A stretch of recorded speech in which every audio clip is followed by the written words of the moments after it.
Hello बच्चों, कैसे हो आप लोग। मैं हूं आपका दोस्त डॉक्टर दिवाकर राय और आज हम लोग बात करने जा रहे हैं क्या आयुष के डॉक्टर अल्ट्रासाउंड को परफॉर्म कर सकते हैं क्या।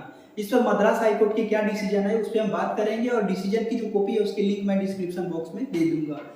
जो महाराष्ट्र मद्रास की जो हाई कोर्ट ने क्या डिसीजन दिया इस पे हम बात करेंगे। तीन पिटीशन दायर किया गया 33, 547, 548 और 549। तीन पिटीशन दायर किया गया था 2017 में, जिसका रिजल्ट आया 26/5/2023 को मद्रास हाई कोर्ट में आया।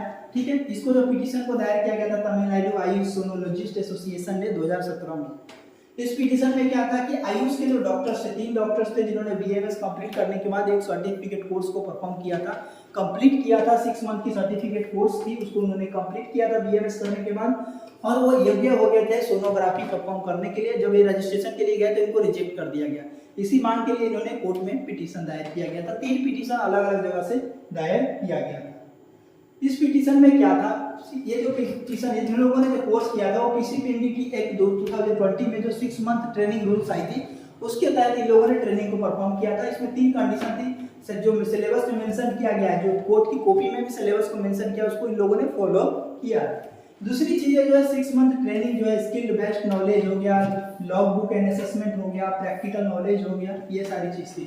एलिजिबिलिटी क्राइटेरिया में एनी रजिस्टर्ड मेडिकल प्रैक्टिशनर्स। अब एनी रजिस्टर्ड मेडिकल प्रैक्टिशनर में तो भारत के सारे मेडिकल प्रैक्टिशनर आते हैं, चाहे वो आयुष के डॉक्टर्स हो, चाहे एलोपैथी के डॉक्टर्स हो, एमबीबीएस, बीडीएस, बीएमएस, बीएनवाई, ये सारे आते हैं। तो सब लोग पीसीपीएनडीटी एक्ट के तहत इस कोर्स को कर सकते थे, ये रूल आई थी। ठीक है, उसमें ये भी कहा गया था पीसीपीएनडीटी एक्ट में पीजी होना चाहिए, डीएनबी रेडियोलॉजी वगैरह पीसीपीएनडीटी एक्ट के तहत ये टेस्ट अल्ट्रासोनोग्राफी कर सकते हैं, जीन एनालिसिस वगैरह कर सकते हैं। ठीक है, और सारी जो टेस्ट है वो कर सकते हैं। ठीक है, एमनियोसिंथेसिस हो गई, ये सारी टेस्ट वो कर सकते हैं।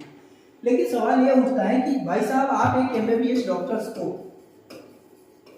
6 मंथ की सर्टिफिकेट कोर्स परफॉर्म करा के 6 मंथ की सर्टिफिकेट कोर्स करा करके अगर उनको अल्ट्रासोनोग्राफी परफॉर्म करने की परमिशन दे सकते हो तो आयुष डॉक्टर को क्यों नहीं, सवाल ये उठता है।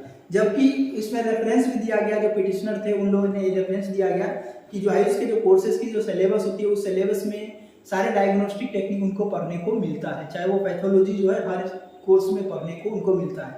तो उनको सारे डायग्नोस्टिक टेक्निक के बेसिक नॉलेज और उसका क्लिनिकल एप्लीकेशन पता होता है और सर्जरी वगैरह सारी चीज सिलेबस में पढ़ाई जाती है, तो उस बिहार पे वो लोग सारी चीजों को परफॉर्म करते हैं। अब सवाल यहाँ पे ये उठता है कि जो एमबीबीएस डॉक्टर्स को जब परमिशन दे सकते हो तो आयुष को भी दे सकते हो, जबकि आपने यहाँ पे एलिजिबिलिटी क्राइटेरिया में सीधा कहा है कि रजिस्टर्ड मेडिकल प्रैक्टिशनर, तो उसमें तो सब आ जाएंगे।